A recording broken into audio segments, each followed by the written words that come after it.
नमस्कार, मेरा नाम ज्ञानेश्वर है और आप देख रहे हैं लाइव सिटी।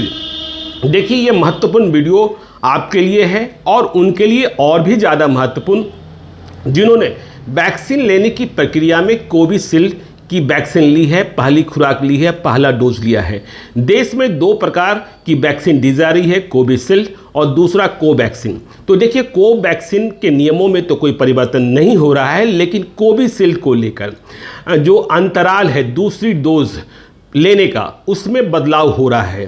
जो देश में इस संबंध में बनी हुई कमेटी है भारत सरकार की, national technical advisory group on immunization, जिसको एंटागी कहते हैं, उसका ये कहना है कि कोविशील्ड जो लोग ले रहे हैं, पहली डोज जिन्होंने ले ली है, उन्हें दूसरी डोज लेने के लिए 6 से 8 हफ्ते का समय दिया जाता है। मतलब दूसरी डोज 6 हफ्ते से 8 हफ्तों के बीच में लगता है। लेकिन अब इसकी जो अवधि है वह बढ़ाई जा रही है। मतलब दूसरी डोज लेने के लिए जो सिफारिश है, और यदि इसे सरकार मान लेती है तो दूसरी डोज आपको कोविशील्ड की 12 हफ्ते से 16 हफ्ते के बीच में लगेगी।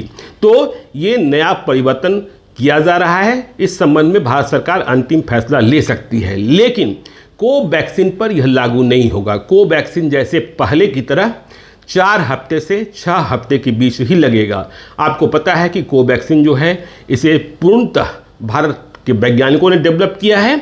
दूसरी बात, जो महत्वपूर्ण बात है कि ये कोवैक्सीन और कोविशील्ड दोनों मामले में होगा कि यदि आप कोरोना इन्फेक्टेड हो गए हैं और निगेटिव भी हो गए, आप वैक्सीन लेना चाहते हैं, तो अभी क्या हो रहा था कि 14 दिनों के बाद आपको वैक्सीन दी जा रही थी। लेकिन अब जो नई सिफारिश है वो कह रही है कि 6 महीने के बाद उन्हें वैक्सीन के टीके लगाए जाने चाहिए। इसका कारण ये है कि इससे शरीर में नेचुरल एंटीबॉडी की क्रियाशीलता जो है वो बढ़ जाती है। तो ये बात हुई जो लोग इन्फेक्टेड हुए हैं। अब दूसरी बात कि आपने कोई भी कोविशील्ड या कोवैक्सीन ले लिया, पहली डोज ली है, और इसके बाद आप इन्फेक्टेड हो गए, फिर आप निगेटिव हुए। ऐसे में भी 14 दिनों के बाद आपको दूसरी डोज दी जा रही थी। लेकिन अब ये कहा जा रहा है कि यह दूसरी डोज 4 से 8 हफ्ते के अंतराल में, मतलब अब 14 दिनों का नहीं, आपको 28 दिनों का न्यूनतम इंतज़ार करना होगा। अब तीसरी सिफारिश जो है, कहा यह जा रहा है कि आप संक्रमित हो गए, फिर आप निगेटिव भी हुए और आपने दूसरे का जीवन बचाने को प्लाज्मा दान किया है अपना, तो ऐसे लोगों को कब वैक्सीन लगेगी? तो कहा यह जा रहा है कि यदि ऐसी श्रेणी के लोग हैं तो उन्हें अब 12 हफ्ते के बाद ही वैक्सीन लगाई जाएगी। मतलब 12 हफ्ता आपको प्लाज्मा देने के बाद बचना होगा और उसके बाद ही वैक्सीन लगेगी। फिर अब आगे की जो सिफारिश है कि यदि कोई व्यक्ति कोरोना के अलावा, कोरोना नहीं हुआ है लेकिन कोई दूसरी बीमारी है और वो अस्पताल में भर्ती रहा, आईसीयू में दाखिल रहा, तो उसे टीका कब लगाया जाए? तो ये सिफारिश कहती है कि ऐसे लोगों की जो कैटेगरी होगी उन्हें वैक्सीन, कोरोना की वैक्सीन 4 से 8 हफ्ते के बाद लगेगी।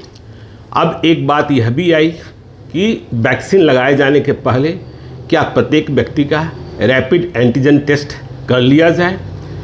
तो सिफारिश करती है कि इसकी कोई ज़रूरत नहीं है, यह करने की आवश्यकता नहीं है। कोविशील्ड के बारे में आपको हमने जैसा पहले ही बताया कि दूसरी डोज लेने के लिए यदि यह सिफारिश कबूल कर ली जाती है तो आपको 12 हफ्ते से 16 हफ्ते के बीच में ही दूसरी डोज लगेगी। इसके पीछे तर्क यह भी है कि यदि ये गैप लंबा होगा तब तक जो वैक्सीन की एफिकेसी है 12 हफ्ते में वो 81.3% बढ़ जाएगी, जिसके बारे में कहा जा रहा था कि अभी 70 से 75% बढ़ती है।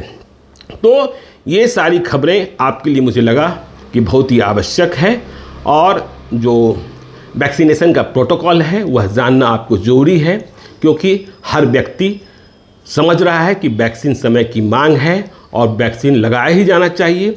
तो इस खबर का ध्यान रखिएगा। आगे आने वाले दिनों में भारत सरकार का अंतिम फैसला आ सकता है, 2-3 दिनों का वक्त लग सकता है। बहुत सारे लोग हैं जिन्होंने कोविशील्ड ली है। हमने ही कोविशील्ड ली है और हम इंतज़ार कर रहे हैं कि कब 6 हफ्ता पूरा होगा जब हम दूसरी डोज लेंगे। तो अब क्या होता है भारत सरकार का फैसला, इसका इंतज़ार हमें भी है। आप देखते रहिए लाइव सिटीज़ को। यदि अब तक आपने हमारे यूट्यूब चैनल को सब्सक्राइब नहीं किया है तो जरूर कर लीजिएगा, और यदि इस वीडियो को फेसबुक के माध्यम से देख रहे हैं तो पेज को लाइक कीजिएगा, ट्विटर पर भी हमें फॉलो कीजिए। धन्यवाद।